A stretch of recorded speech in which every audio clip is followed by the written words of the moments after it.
Sveiki, draugai! Ar jaučiate, kaip greitai bėga laikas? Na, dar vieni metai ir vasara, kuri tiesiog praskriejo žaibišku greičiu. Mums šie metai buvo ypatingi ir svarbus, todėl mes norime juos tinkamai paminėti ir atšvęsti. Na, norėtųsi tokios šventės, kur būtų daug garso, šviesų, muzikos, fejerverkų, automobilių lenktynių ir visa tai turėtų trukti iki pat vėlyvo vakaro, iki pat sutemų. Man atrodo, aš žinau tokią šventę.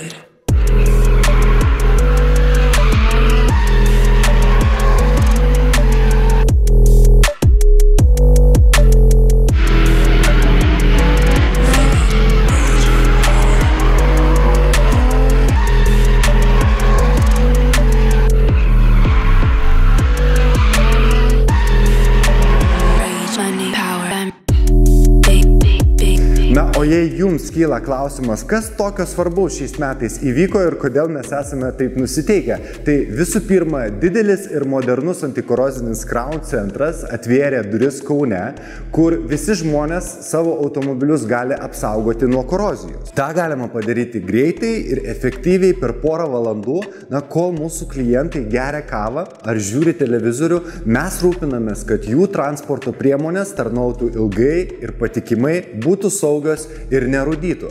Net jei ir tai jums nėra aktualu, jūs vis tiek esate laukiamas svečiuose, nes Crown debiutavo šiais metais su firminiu renginiu ir automobilių paroda Crown Kaunas Auto Show. Šis renginys yra skirtas Kauno miesto gyventojams ir jo svečiams.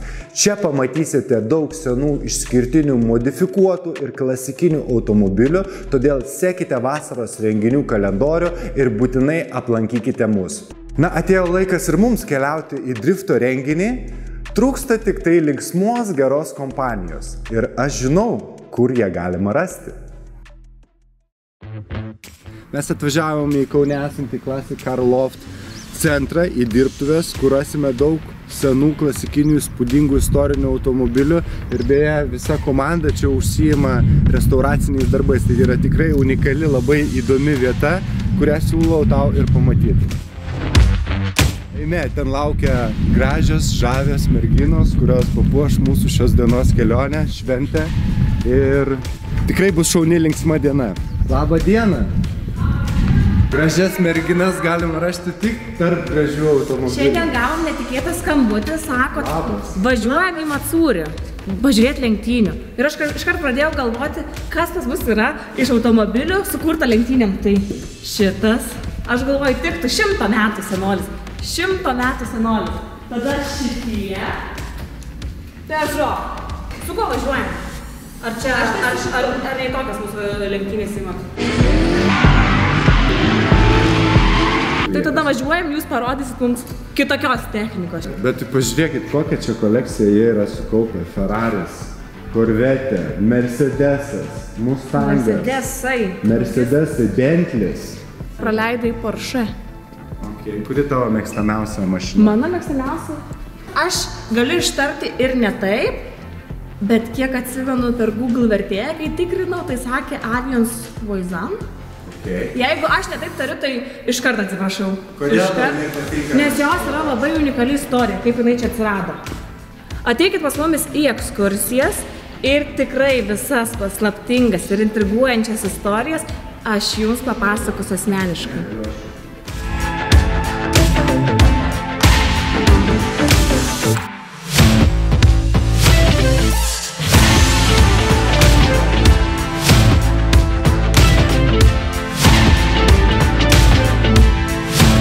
Ai, palauk, tu ieškai merginos dabar, ne? Aš jau radau. Dvi, ne? Net dvi. Ford Fairlane.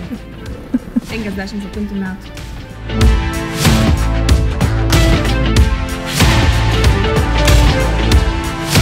Kaip važiuojasi su šitą mašiną? Vairavot jūs ją nors kartu? Taip. Sunkiai sukasi vairas. Ne, tai vienu prieš tave. Mes dar čia gal pabūnam, čia labai linksma. Žiūrėkit, važiuokim su mano Volkswagenu, Multivanu, ten daugiau vietos turėsit kaip pašvest. Tai kur mes važiuojam dabar? Į drift? Matsūrį! Matsūrį, varom, davai. Važiuojam, ką tai paliekam visi čia. Ate. Jau filmuoji? Jo. Galiu pasakyti komentarą apie Julių. Prašom. Kadangi Julius dirba Kraune ir aš kokį 95% esu tikrai, jeigu jį pakviestam pasimatymą, prabangų, kokį ten prabangi vakarienė, nu jis ateitų su Krauna apranga. Nu su Krauna apranga, 100%. Ir pakabinčiau tau kvapuką Krauno. Duok. I got nothing in my pocket. I'm a nobody, but you can't stop it. I got music, so I rock it. I got nothing, but I'm something. Nothing in my pocket. I'm a nobody, but you can't stop it. I got music, so I rock it. I got nothing, but I'm something. I got nothing, but I'm something. I got nothing, but I'm something.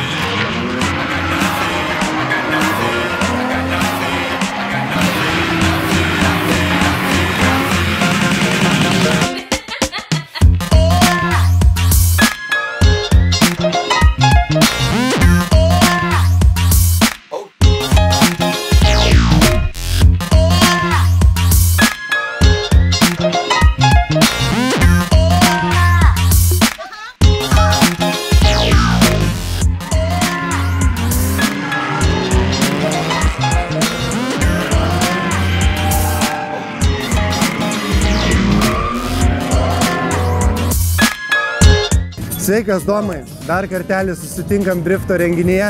Kaip sulygintum standartinės drifto varžybas su Drift Matsuri? Drifto varžybose atvažiuoji bandyti padaryti rezultatą. Labai turi didelį tikslą išsikėlęs įveikti kvalifikaciją, o čia atvažiuoji tiesiog gerai praleisti laiką, išbandyti mašinos limitus, išbandyti savo limitus. Realiai grinai važiuojam endurance režimu. Atvažiuoji, atsigeri vandens, vėl į trasą. Tai Matsuris yra ta vieta, kur gali pilnai nusirauti, pilnai išbandyti mašiną. Žinai, kas blogai, kas gerai, ką reikia pataisyti. Matsuris yra labai smagu. Žinau, kad tavo automobilį yra šiek tiek modifikacijų, pakeitė variklį. Kaip tau su to naujų varikliu sekasi dirbti? Šiaip galiu pasakyti, kad turbūt pataikiau tą variklį, kokią norėjau. Mano stilistikai važiuoti, pavyzdžiui, Matsuri, tai iš viso, ta prasme, net nežinau kaip žodžiais apsakyti, koks aš esu laimingas čia važiuodamas būtent su ta veške, nes mano stilius nuo kampo į kampo aš leidžiu jai ten svaidytis ir jinai ištraukia.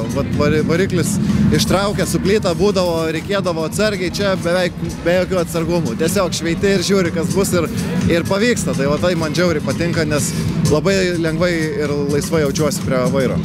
Tiek daug automobilių trasoje, kaip reikia prisiderinti prie kiekvieno ir apskritai tokio pobūdžio stiliaus renginys kaip Matsuris, kokius skillsus drifterio ugdo? Ar tai yra visai kitoks važiavimas, ar turi kažką tokio, ko negali išgaudyti paprastose gonkėse? Varžybose tu gauni kažkokioj grupėje važiuoti su tam tikrais pilotais. Ne visą laiką pavyksta gauti labai random pilotų. Čia tu nežinai prieš ką stoji, atvažiuoji ir tiesiog realiu laiku bandai prisitaikyti prie to driverio, kuris čia važiuoja. Tai tai ir ugdo realiai tavo skillą greitai orientuotis aplinkoj, kad darytum tam tikrus judesius ir movementus pačioj trasoj, kad... Tai kokie skillsai ugdosi tokio pobūdžio varžybose? Realiai turbūt reakcija ir netikėtumo faktorius, kad tu visą laiką kažko tikiesi iš priešininko važiuojant. Iš tiesų, automobilis atlaiko labai didelius krūvius, turbūt darėt labai daug važiavimų, dar ir drift taksi duoda tam įtakos. Kaip pati technika jaučiasi automobilyje, kokie vyksta procesai? Kaista, viskas konkrečiai kaista. Kokia temperatūra? Realiai salone dabar buvom su termometru pamatavę, 63 laipsnius turėjom, tai čia buvo apie 2 valanda dienos. Tai dabar jau po biškį prieblanda, jau pradeda oro temperatūra lauke krist, tai tikiuosi kažkiek ir salone bus geriau. Net langą išsiėmiau, nes su uždarytais langais važiuoti mirtis alėjausi. Žodžiu, kaip pirtyje, ne? Jo, aš už tai pirtį neinu, nes visą laiką čia praleidžiu. Klausyk, sezonas kaip ir į pabaigą dar liko porą varžybų, pratiniesi prie mašinos, kaip ir pats sakai, bet kokie tradicinis mūsų klausimas, išsikėlęs esi savo tikslus, kaip patobulėjai per šios metus ir apskritai, kokią viziją ateities turi su būtent šio sportu, kadangi sieji daug laiko, daug pastangų dedi būtent tam? viziją turiu, kad kažkada vis tiek ateityje išvažiuoti pro lygos varžybas. Čia, kas ir buvo įdomu, šiais metais pasibandžiau. Ta mašina tikrai nėra pro lygai konkurencinga, nes arklių kiekis per mažas, bet trasos, konfiguracijos, viskas yra labai smagu ir už tai ten, kur galima ir įmanoma važiuočiau. O dėl kitų metų, tai faktiškai aš dar su ta mašina nieko neįrodžiau. Aš realiai gal savo įrodžiau, kad ją tikrai neblogai surinkau, nes beveik neturėjau gedimų. Per visą sezoną dabar Matsūris jau realiai nuo 11 iki 7 šeriam. Pakol kas pupu dar niekas nesugedo, tai tikiuosi ir nesugės. Tai vat, čia savo įrodžiau, kad rinkt mašiną kažkiek tai sugebu, o daugiau tai tiesiog reikia vėl kitą sezoną jau nert pilnai ir važiuoti ir bandyti kažkokį rezultatą parodyti, kad ta mašina važiuoja, nes va kolegai stryte daviau pasibandyti, 3 vietą paėmė, tai va mašina vadinas gali, reikia iš savęs daugiau reikalauti. Aš žinau, kad tu esi tas žmogus, kuris didžiąją laisvalaikio dalį praleidi garaže, bet ir darbo valandomis tavo visas darbas yra susijęs būtent su technika, su automobiliais. Trumpai, Drūtai, papasakok, ką dirbi ir užsiemi darbo dienos valandomis. Šiaip aš dirbu Continentalį ir esu automatikos inžinierius, tai mano realiai diena yra para. Jo, nu, mano darbas yra tiesiog pagrinde prižiūrėti robotikos elementus, pačias mašinas, jų valdymo sistemas. Tai tiesiog, kad mes gaminam elektroniką, yra tam tikros mašinos ir tos mašinos turi tam tikrus automatinius sequences. Tai va, ta visa programinė logika ir tam tikri troubleshootinimai, tai nu, mano darbas, kad ta mašina važiuotų. Super, tai yra žmogus grinai užsikūręs visą savo laiką, visą savo dieną pašventęs būtent automobilių sportui ir driftui. Tai man labai yra įdomu, iš kur kilo visa šita aistra, hobis ir noras užsiimti būtent tokiais dalykais. Gal yra kažkokie tai praeities svarbus momentai, kurie įtakojo visą tai? Šiaip, jeigu atvirai, aš nelabai galiu atsakyti šitą klausimą, kaip tai kilo. Realiai visą laiką mane traukė automobiliai, visą laiką norėjau kažko ir visą laiką, net turbūt gal kokių 13 metų esu savo mintyse tokį užsirašęs eilutę, kad kažkada aš pats surinksiu sportinę mašiną. Tai nebuvo labai, kaip čia pasakyti, galimybių, bet kada jos atsirado, tiesiog ėmiau ir padariau. Tai va, taip ir atsiradau tam sportui ir tiesiog noriu toliau tai daryti, nes, nu, tai gal nuo vaikystės. Aš vienas šeimoje vairuojantis buvau, niekas daugiau teisų neturėjo, tai matyt kažkur kažkas iš kažkur atėjo. Tu gal ne tik šeimoje, tu gal net visam genetiniam šeimos giminės medyje esi drifto pradininkas turbūt būsi. Tai čia greičiausiai tai taip. Linkiu, kad tas kelias tęstųsi toliau. Ir paskutinis klausimas, kaip pajausti mums, nevairuojantiems tokių automobilių, tą visą drifto adrenaliną? Gal gali mus pravėžinti tiesiog? Tai kaip kitaip sėsti keleivio vietą ir žiūrėti, ką mes darom prie vairo trasai.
Kodėl tau atrodo, mes šeriam čia 11 valandų?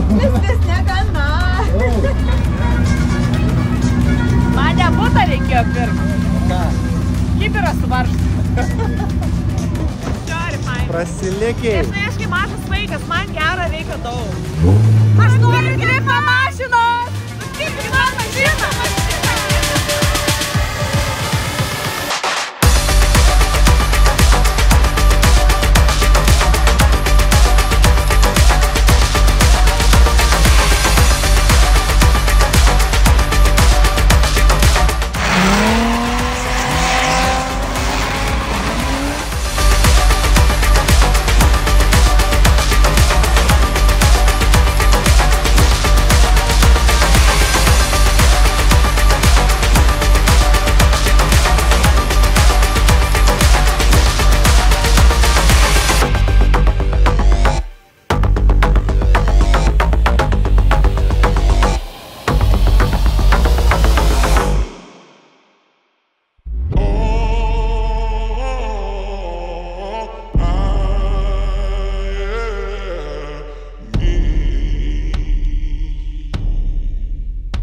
Taigi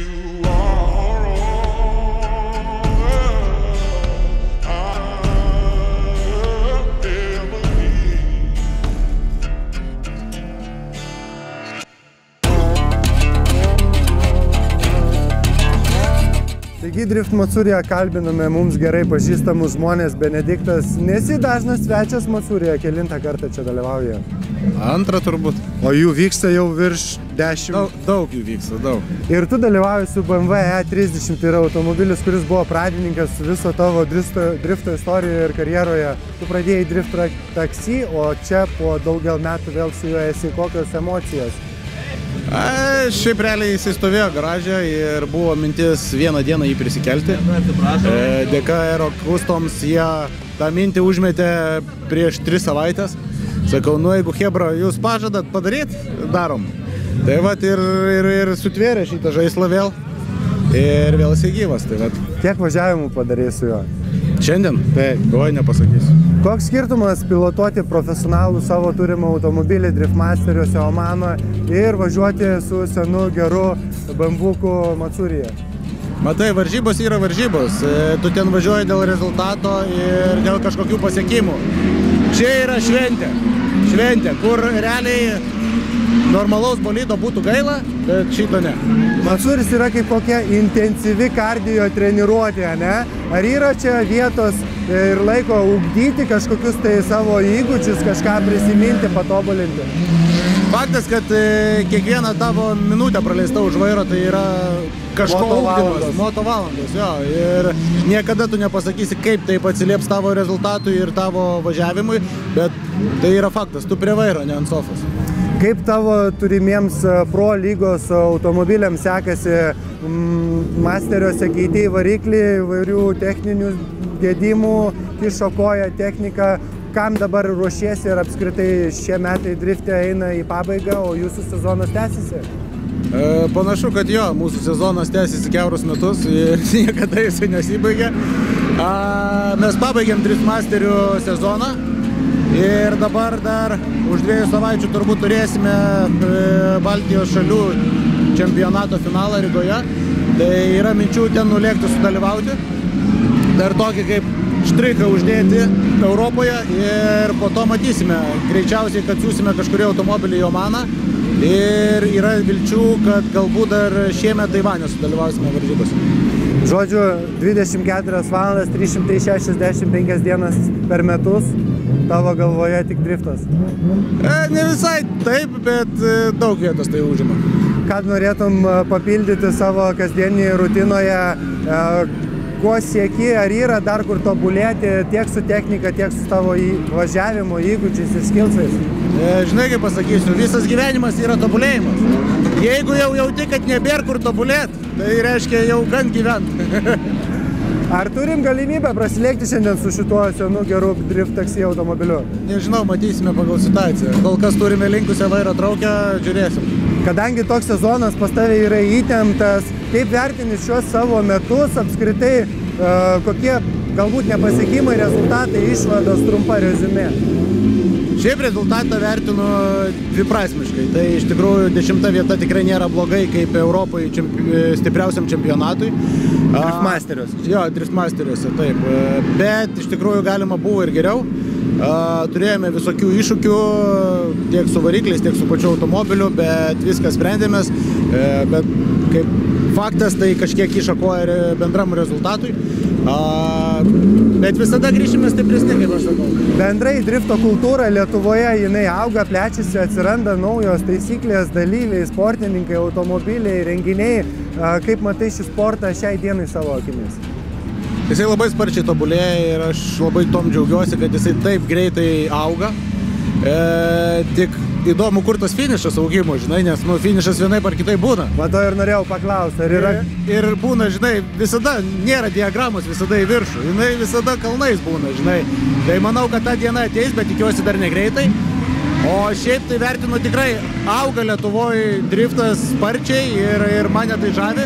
Faktas, kad pats Lietuvoje tikrai nedaug laiko praleidžiu ir šiemet gal tik tai 11 varžybose dalyvavau, bet galvoju, kad gal laikas ateinančiais metais sugrįžti, jeigu gausis biudžetą susidėlioti ir laiką susidėlioti, tai gal gausis važiuoti tiek Lietuvą, tiek Europos Driftmaster čempionatą. Įmanoma perdegti dalyvaujant tiek daug skirtingų varžybų ir tiek daug moto valandų leidžiant prie automobilio?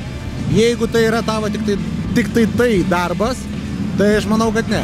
Bet jeigu tu turi papildomų veiklų ir dirbi ties papildomų veiklom, tai taip tikrai taip. Linkiu tau, kad neišsektų niekada baterija, linkiu tau, kad važiuotum ilgai, puoselėtum šitą sportą, keltum mūsų drifto kultūrą ir garsintum Lietuvos vardą. Ačiū Jums labai, iki pasimatymų. Iki sekančių. Times ready, let me blaze. Spend money, what a waste. Times money, money pays. You ain't ready for the 8th. She ain't ready for the 8th. Mad as savage, me back and I'm back in it happening. Ready to feel the way. Occupation, make it either way. Never worry, cause I can. Back chat from the whack gang. Took charge when they sack, man. Passport when a milestone. Make space when the bags land. This must be the daydream. Max got me the mad plan. My team never lied on. Due a visit from the facts, man. He be riding on the wave. I ain't got a lot to say. Mine's heavy, give me space. Pines ready, let me blaze. Spend money, what a waste. Times money, money pays. You ain't ready for the 8th. She ain't ready for the 8th. Fake clothes, same watch. Fake crepe, same fucks. Bait squad, say lots. But flop ain't what I'm on. Aim up, don't stop. We beat leveling. Proceeds increase heavily. Don't need this man's energy. I be the one, beat the one. I don't make a song to make a song. And the vibe is right. The mic will let me ask. Miss laughing with my brother now. I ain't talking about Dan. Catch up when he lands. Snapshot with a fan. KL did a madness. Back soon going ham. Come see how we ride out. Short change but we smile proud. Been blazed for a while now. Stay ready for the jam. He be riding on the wave. I ain't got a lot to say. Mine's heavy, give me space. Pines ready, let me blaze. Spend money, what a waste. Times money, money pays. You ain't ready for the 8th. She ain't ready for the 8th.